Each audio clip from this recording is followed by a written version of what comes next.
Hi everybody, my name is Angela Cleary. I'm a life coach and I specialise in healing after narcissistic abuse. So today I want to talk about breaking stereotypes. First I'm going to speak about gender stereotypes and then I'll go into racial stereotypes. So with gender stereotypes, because we're male or female, we are defined as being in a certain role. So for years, especially, women were defined as being mothers, wives, caregivers, and their place belonged in the kitchen. For a long time, they weren't even allowed to work. And even for a long time, if they did have a job, when they got married, they were forced to quit their jobs to take care of their husbands and the children. And also then men are defined to be in a certain role as well, as the provider, the protector, as the breadwinner. So for a lot of years, this was the way things were. And it formed an inequality within males and females, and it would have been wrong for a woman to work or be independent or be single even, because they were defined as being in a certain role. And as well as that, men were never. It was never heard of for a man to raise children single-handedly. And I remember my dad telling me when in the early 90s, when he became a single parent, he struggled to find or to get child support, so benefits, because it was called unmarried mother's allowance. And for years it was like, you can't get this because you're a man. You know, it was unheard of for a man to raise children because that wasn't his role.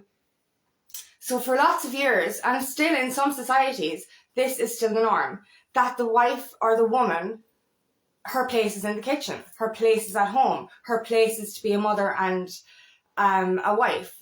And it's still kind of a little bit unheard of for the man to be a stay-at-home dad. But it's starting to be normalised, but it is still very imbalanced. And another thing is because we're a certain gender, we are assigned certain roles. So for example, there's a lot of households where the wife dies or the wife leaves, and the oldest daughter takes over the role of mother, of housewife, and therefore she ends up rearing the younger children. And this happens with males as well. If the husband dies or the husband leaves, the role of man of the house is assigned to the oldest son. And therefore, like this prevents a person or a child from going after their own desires, their own dreams, because the parent assigns them the role and says, you can't go to college, you can't do this, you need to stay at home and take over the farm, you need to stay at home and look after me and look after your brothers and sisters. This is your job. So this is what we've learned for generations, is to follow what they have known for generations. So we have learned from our parents what they learned from their grandparents, and so on and so on. But this isn't right. This isn't fair on any person to control their life just because of the way our parents lived. We do not have to listen to what they did, because times are different now. Times are changing and we're becoming more equal and roles are changing. Do you know, whereas the woman can go out and be the breadwinner and the man can stay at home and have kids, and it's less frowned upon. But there is still certain times that parents, because of their own cultures or because of their own upbringing, will assign a role to their child based on their gender. This isn't fair, as I said, to prevent a child from pursuing the life of their dreams because of the way the parent sees it. And I've seen this with farmers, especially in Ireland, where the mother is like, oh, you have to stay home now and you have to look after me. You can't go get married. You can't do this. You can't do that. You have to stay here. You should look after the house. You should look after the farm, and you should look after me. And this leads to codependency, and it leads to lack of street smarts, lack of common sense, lack of social skills. And this in turn can make, I've seen it, like farmers are creepy because they haven't been allowed to leave the house, because they don't know how to treat other humans, because their mother keeps them locked in and wraps them in cotton wool and says you can't leave because all women are crazy. This kind of stuff. And I've seen it. And this is the role that has been, the roles that have been passed on to us for generations and generations and generations. And then there's the age things as well, where you have to be a certain age, or if you are a certain age, you can't do this, or you can't do that, or you can't do the other. Back in the day, an 18-year-old woman would marry a man 20 years older than her and then be forced to grow old quickly. Like, you have pictures of 30-year-old women back in the day and they looked like what my 70-year-old granny looked like, wearing older woman's clothes, having the perm hair and all this kind of stuff, assigned a role, because obviously life expectancy would have been shorter back then, but that's not the point. Things are changing, and I see this with women even in their 40s now. Because they're a certain age, they think that they have to dress a certain way. Not because they want to. I'm like, they're wearing dresses that my granny used to wear. And I'm like, did you buy that because you like it? Or did you buy it because you think, oh, I'm 45 now, I need to start dressing appropriately? We're getting younger. Like, we are getting younger. When the 30s are the new 20s and the 40s are the new 30s. Start living. We need to start living for our authenticity and our souls and for our lives, and not keep living for our previous generation's lives. Now, that this comes to do with relationships as well. Women were always advised to choose a man older than them because they needed protection or providing for. And like, I had 2 toxic relationships in my 20s and both men were older and they were abusers. And I'm not saying that it's only older men that are abusers, but, because they were older, did they have this kind of control or something? Like, and society tells us that the woman can't be older in the relationship because it's not right. This is bullshit, effectively, because we don't need protection anymore. We need equality. We need balanced relationships. We need healthy relationships.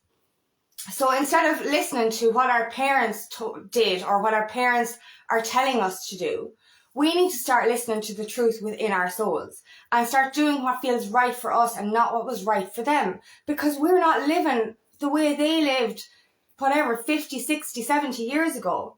The times have completely changed and we have to start listening to what is right for us. And if our parent assigns us a certain role because of our gender, we need to break free from that and start living our lives for ourselves and not living our lives for them.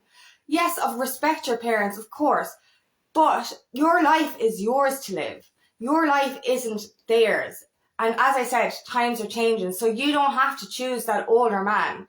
You don't need protection. Choose a man that you love, not a man that you think would provide for you or think would be secure for you. And that's what women used to go for all the time. I need security. I need a provider. I need a protector. So they wouldn't be following their hearts. They'd be following society or following what they were told to follow and choosing security over love.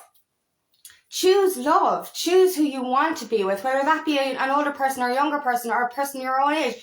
Whatever it is, choose what is right for you. We need to stop listening to what our parents are assigning for us or what was assigned for them, because our lives are not their lives and we are not living for them. We're living for ourselves. We have to start changing how gender roles are assigned now. And I know things are getting better, but there is still some cultures that are still, they're marrying for security, they're marrying for certain roles, and the wife then thinks that she needs to be this, this and this, and they don't follow their dreams. They follow what society expects of them rather than following what's true in your soul. And this comes into anything that our parents have taught us, because what they've known isn't necessarily what is right for us now or for what's right for this generation. Now, this brings me to racial stereotypes. I remember being 6 years of age in Dublin with my granny, and she commented on a person of colour. And she said something racist. And as a child, I was like, that's not right. That's not right, And what I learned over the years, I'm not racist by any means, but because of my environment, because of growing up in small towns, because of the people around me, they planted seeds in my mind and certain things. And like being Irish, we were very passionate about our Irish history and stuff. And for a lot of years, I disliked English people because of my Irish history. And just because I said, oh, I'm not racist, but I didn't like English, it's not racism. It's not the same thing. So it took me a long time to unlearn this behaviour, and even to do with other nationalities, until I actually started working with foreign nationalities and people from different cultures. I didn't even realise how racist our country still is. And it is, because in small towns, there are certain people that still speak ill of people coming into they say, you're coming into our country and taking our money. What difference is it for somebody coming into our country and working hard, than an Irish person going to Australia and working over there? What is the difference? Do you know, and we live in a nation of hypocrites because of this. And I say myself that I was a hypocrite at one stage as well, until I actually started working with people and seeing that these people, they're forced out of their countries to come into a country where they don't even speak the language. And like, it's not, you know what I mean? They're not coming here to steal our money. They're not, and this is what our society teaches us, is that don't let foreign people into this country to work because they're going to steal our money. Excuse me. I as a supervisor in a factory, they're hard. Foreign people come into this country and they work hard, but they're forced into this country because of war or because of other things. And they are in a foreign land, unable to speak our language, and they're scared. They're scared. And then we in turn, become racist or angry towards them or bitter towards them. And these people need our help. You know what I mean? And I remember I had toxic traits from where I grew up. So when I moved out of that town that I grew up in and started working with foreign people, I started to see things from a different perspective. And I started to understand why they were here. And I started to see, I remember I used to learn a little bit of each language when I became supervisor. And I said Happy Christmas to an older Croatian woman. I said to her Happy Christmas in her language, and she came back to me a few minutes later with a tear in her eye and said, thank you so much. And I didn't understand, because back then I was a little bit toxic masculinity and stuff.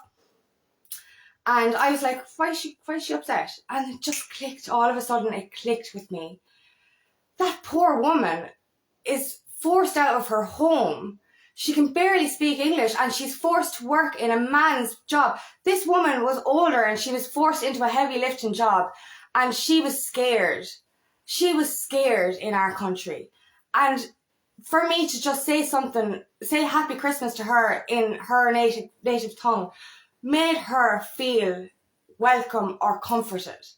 And that's when I started to realise how toxic some Irish people still are. Because I remember going up home one time and an older man was starting to speak about foreigners, and the way he said foreigners, and I was just looking at him, I was like, oh, excuse me now for a second. I'm working with a lot of different nationalities, and I can safely say they're like my family now. And he turned around and goes, what do you mean they're like your family? And it all just came into surface with me. We grew up in such toxicity, listening to our environment, listening to our older generation, listening to the people before us, and taking on their toxicity and their toxic traits. Because when I started working down here, I had some of those toxic traits. They had planted seeds in my mind to make me a little bit racist, even though I didn't think I was. And it was only because I was in that environment and started to see these people for who they really were. And I started realizing how toxic our ancestors were. How toxic and how racist our ancestors were when it came to both gender and race. And this is what we're here for. We're here to change this cycle.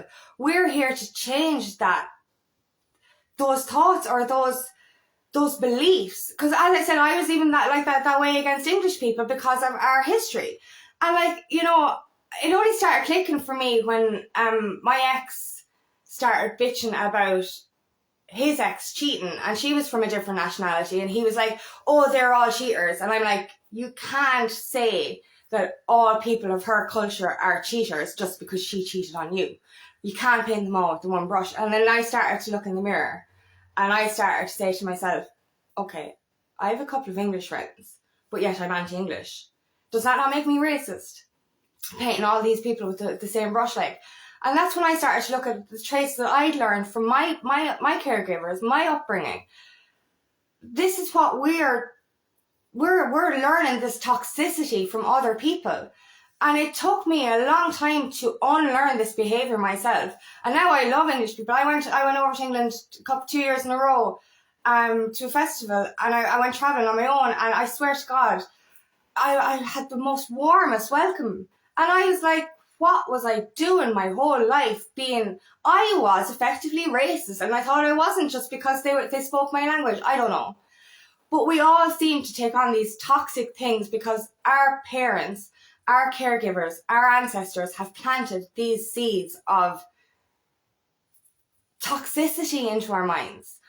And it comes with, as I said, it comes with gender as well. And I used to have this toxic masculinity trait about me because I grew up surrounded by toxic masculinity. Do you know what I mean? And I used to be sexist in a way towards women, and I'm a woman myself. I used to be slightly I had racist traits, even though I didn't think I was racist, and I'm not. As I said, I love all nationalities, but it made me open my eyes to the fact that we still live in a world where people disregard others for their sex or for the colour of their skin or for their culture. And it opened my eyes to see how toxic this world still can be and how much we stereotype other people because of how they look, what gender they are. And that comes with transgender people as well, because, you know, people, they're so toxic when it comes to even your sexual orientation or what gender you identify as. And I used to have these traits as well, don't get me wrong. I had to unlearn these traits myself. But we need to start accepting people for who they are, not what we have learned or what our parents or caregivers have told us what we should believe. What do you believe to be right in your heart and soul? This is what's right. What our ancestors, what our parents have learned from their caregivers, their upbringings, it wasn't right.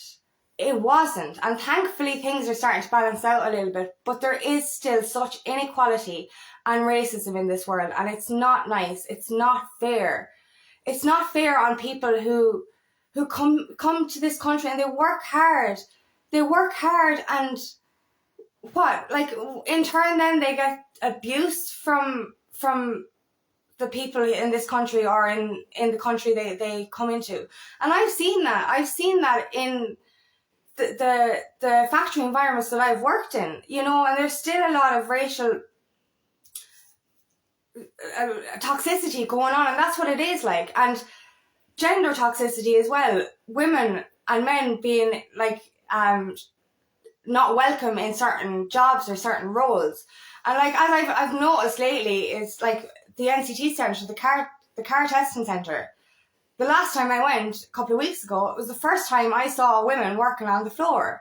Like, that's not right. We're in 2024, like, you know, but why weren't women in those roles before? Because of how they were treated by men, or fear of going into these environments for fear of how they would be treated by men. And that's the thing, like, you know, when I remember being in school and me and my friend wanted to do woodwork. We were the only two girls that wanted to do woodwork because both our dads were carpenters. And at the last minute, because of something another girl said to me, I was like, okay, we can't do that. And I started to do home ec instead. I had no interest in home ec back then. But because of gender roles and because of gender stereotypes, I chose a different path. And because of this, people plant seeds in our minds when it comes to gender and when it comes to race, and it's not nice. We need to start thinking for ourselves and stop listening to what we're assigned. And as I said, that comes from parents as well. Parents telling us what we can and can't do, who we can and can't marry, or don't, like, they're like, don't marry for love. You need to marry security. You need to marry for somebody who could provide for you. No, and you need to marry an older man. Like, as I said, like, women used to marry men 20 years older and used to be abused. Used to be treated like fuck pigs. This is how society was like. It was ridiculous. And it's still the way, like, and I see that with the older men that I dated. They were toxic. They were actually toxic because they had this generational, I don't know, brainwashing or something, that they had this control over the younger woman. I don't know what it is. But it is toxic. Those beliefs that we've learned from generations before us are fucking toxic. And we need to start learning our own beliefs, doing what's right for our souls, and stop listening to stuff that's wrong. Now, don't get me wrong, I'm not dismissing everything our parents tell us. I'm not dismissing that at all. But we need to start deciphering what is right and what is wrong. As I said, when I was a 6-year-old, I was able to see that my granny was saying something racist. But yet I still learned racist traits down along the years because I was in that kind of an environment. So we need to start listening with our own minds, not letting other people plant these doubts into ourselves. Because, you know, this makes us choose a life that's not in alignment with our soul. This makes us choose traits and decisions and beliefs that are not our own. You know what I mean? Like, if somebody plants a seed in your mind that you do not believe to be right, you follow that. Don't do something, don't believe in something just because that person is older than you, or that person is your parent or your grandparent or whatever. Just because they have done things a certain way or believed things to be a certain way doesn't mean it's right. Do you know what I mean? Start following what's the truth in your soul and the purity within you. Do you know what I mean? And like, as I said, as a child, I was pure. But I learned toxicity. I learned those kind of traits of people because of my environment and my upbringing. So it's very easy for people to plant those kind of doubts or those beliefs into our minds and make us into something that isn't right. Like this metaphor, if you put a good apple in a bowl with rotten apples, what happens to that good apple? That good apple will get rotten. So we have to remove ourselves from that bowl of rotten apples. We need to remove ourselves from that toxicity and start living for ourselves, start understanding what is right and wrong, and start living with purity and love, and stop learning these seeds of blackness and rottenness from these people. We have to decipher what's right and wrong and follow the truth in our souls and the purity within ourselves, because we are all the same. We are all the same. It doesn't matter what we look like. It doesn't matter what gender we are, or what sexual orientation we are, or who we choose to date. This is our life, and we're changing the way society lives. We're breaking generational curses. It starts with us. It starts with us choosing the right path. It starts with us unlearning that toxicity from our ancestors and starting to change the path forward for our children and for our generations ahead. We need to start now by listening to what the truth is within our souls and stop listening to what they did back then, because it is no longer the way we should be living. Times are changing. We are breaking these curses, and we need to start to listen to the truth within us. We need to start listening to what is right. So stop listening to those seeds that these people are planting. Life is changing. We are evolving. We're evolving into better human beings. We're evolving into more accepting, more equal human beings. We are all one. We are all the exact same. We are equal. No matter what gender you are, no matter what race you are, no matter who you are, once you're pure of heart, we're all equal. So we need to stop listening to those seeds that have been planted for generations and generations. Start listening to the truth within our souls and start living life on our terms. Start being authentic. Start being real. Start doing what's right and stop following suit of people who they've gotten it wrong for so long. They've lived in fear, they've lived in hate, and they've lived in discrimination for far too long. We need to start bringing equality and love back into this world. It starts with us. It starts with you. It starts with us breaking these generation curses and moving forward with love in our hearts and equality in our hearts. So if you believe something to be wrong, no matter who says it to you, no matter what relation that person is, if you don't think something is right, follow that. Follow the truth within you. Follow love and follow purity. Follow equality. Follow what you know to be right. So thank you for listening today, and if this resonates, please like and share, and we'll see you again.